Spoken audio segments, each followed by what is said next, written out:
we'll just move on and I'll be sharing my screen. I'll go next. And I'm going to speak about the role of anti-VEGF in pachychoroid disease.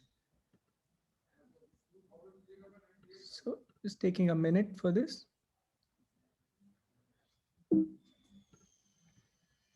Yes. So at the outset, I would like to thank the Chandigarh Ophthalmic Society for this honor and Novartis for helping organize this and Dr. Vishali ma'am for this wonderful program that she has designed. So what is pachychoroid? Pachychoroid is a group of entities which we know that have a characteristic thickened choroid, and they share an underlying common pathophysiologic mechanism whereby there is a kind of choriocapillaries compromise.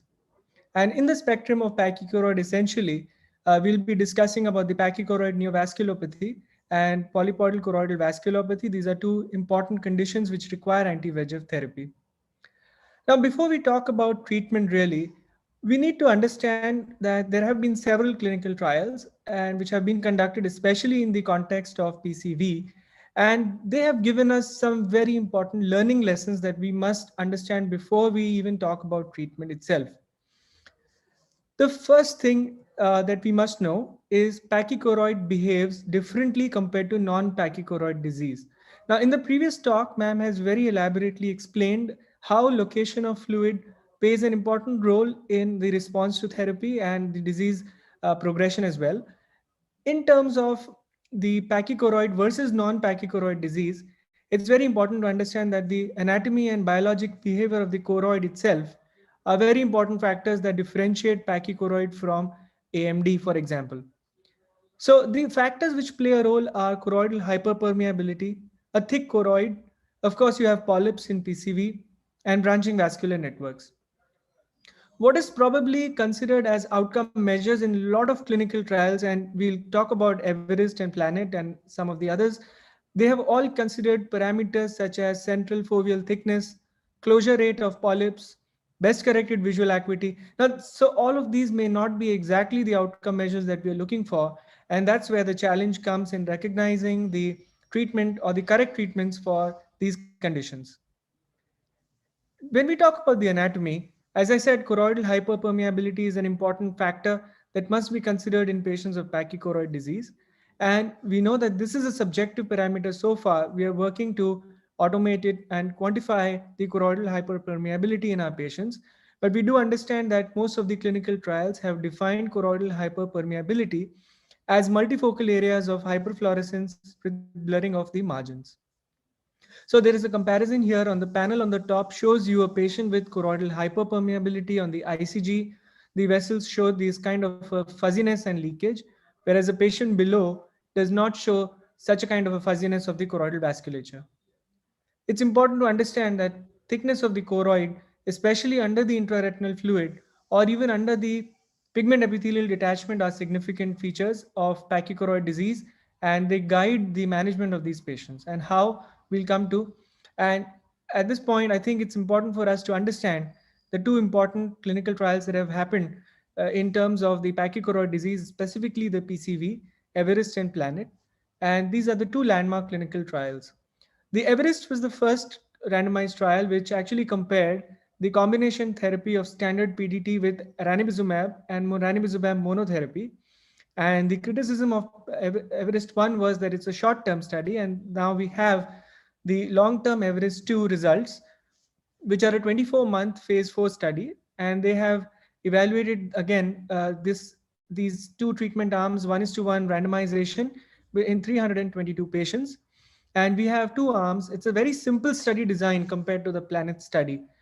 So here you have one arm, which is standard PDT with ranibizumab and of course ranibizumab monotherapy. In this study, the combination therapy fared much better in terms of the change in the best corrected visual acuity, as well as the resolution of the central foveal thickness and polyp size. Now, at the time of Everest 1 and 2, and also in Planet and several other studies, regression of the polyps has been given a lot of importance.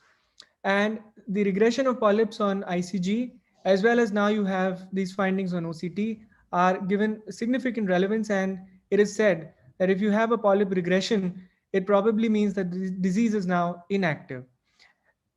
The question is, does polyp regression really help in the disease process? So overall, the Everest has shown that combination therapy will also reduce the number of ranibizumab injections required in the treatment. So let's leave Everest to one side at this point and talk about the Planet study, which is definitely much more complicated study design. So in brief, the Planet study design was that you have three initial injections, and you have aflibercept, which is the agent which has been used, and you have 1:1 randomization. After the three injections have been given to the patients were given rescue PDT in one arm and sham PDT in the other. So there's a difference, a very basic difference from the Everest here, is that the use of PDT was really as a rescue therapy. So when you talk about comparison of Everest and Planet, you can't really compare the use of PDT in both these studies because they've been done for different indications. For example, standard full fluence PDT versus a rescue PDT. However, moving on in the Planet study, it was shown that in both the arms, there is not really much clinical difference in the sense addition of PDT therapy or rescue PDT was non-inferior. It was not superior to monotherapy with aflibercept. So this comes us to the next question, which is comparison of Everest 2 and Planet. And we must understand that both these studies are very different from each other.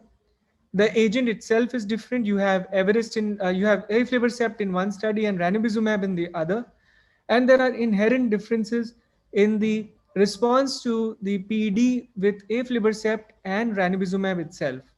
Of course, as I said, the use of PDT was different, and you have different proportion of patients with predominantly classic CNV in both the study groups. So you can't really compare, but what you can conclude is this sort of a flow chart which I have designed, and this is taking into account several clinical trials. So I don't have a reference for this, but what we've gathered from these clinical trials is that if you have an active subfoveal or juxtafoveal PCV lesion, your initial treatment can be 4 options, and you can choose any of these 4 options. And we would like to go with monotherapy, then aflibercept as of now would be probably the best because of the response and the study results from the Planet. However, the cost constraints are an important factor here, and so probably you can add PDT, and we generally now go for half fluence PDT, either a prompt or it could be deferred, or you can use it as a rescue therapy in patients with suboptimal response. Now we have several patients in PGI, and we are using either aflibercept monotherapy if patients can afford, or even ranibizumab for that matter. And we do have a select cohort of patients who have suboptimal response, who tend to develop hemorrhages, or who have a very thick choroid and poor response, and they might require PDT therapy. Option 2 is ranibizumab monotherapy, but again, the Everest has not shown great results with ranibizumab, so you can have the option of adding PDT. The third option, of course, is combination therapy, and we know that several retina specialists would like to do initial PDT followed by anti-VEGF or vice versa, and they use a combination therapy, and that's another very good option for patients with PCV. You of course have newer agents coming up. Brolucizumab is coming up. We don't have much data except in the Hawk and Harrier. I'm told that there is a Japanese cohort of patients with pachychoroid, but we don't have a very definitive subgroup analysis, and I'm waiting for pachychoroid disease to be treated with brolucizumab and a major publication on that. And finally, we must understand that what is relevant and probably what is not relevant. In pachychoroid, BVN is actually very relevant. Presence of BVN guides your recurrence of the disease. And so your polyp size and regression may not be the only parameters that you want to assess when it comes to the response to therapy. Detailed PED structure. For example, there was a lot of discussion on multi-layered PED, but it turns out that some of these detailed or finer structures of PED may not be actually relevant when it comes to the management of these patients. So what's important is branching vascular network and other parameters. So I'd just like to conclude by saying, how do you treat? You treat, definitely anti-VEGF has a role in pachychoroid neovasculopathy. PDT may help in suboptimal response. Again, it has a lot of adverse effects, which is why we are a little scared of using PDT to do with the choriocapillaries atrophy and secondary complications. PDT, however, can reduce your anti-VEGF burden and it may work in thick choroid. There is a paucity of data on newer agents and we'd like to see more data on that. And anti-VEGF monotherapy may be initiated in cases where you have significant hemorrhage masking the underlying lesion or if you have a peripapillary PCV. So thank you very much. Thank you once again to COS and the organizers for this wonderful meeting. So if there are any questions, I'd like to take at this point. Thank you.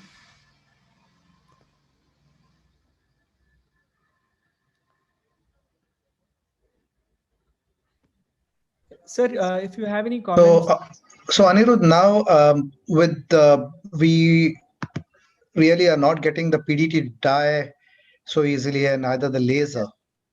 So where does that leave us? I think it leaves us only with anti-VEGF. So what are your comments about that?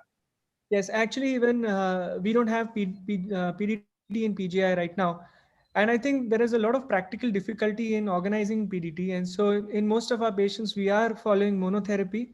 And affordability is one important factor which comes into consideration. So we treat with practically any anti-VEGF that is available for the patient. We do have, as I said, a select group of patients who would require PDT.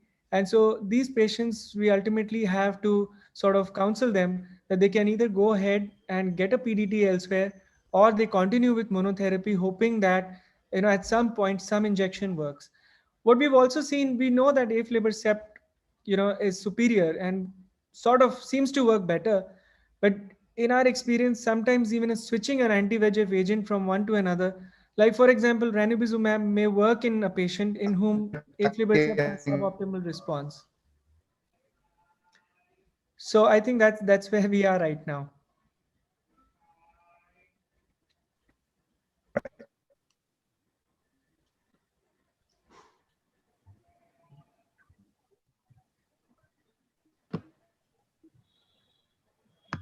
So are there any other comments from anyone?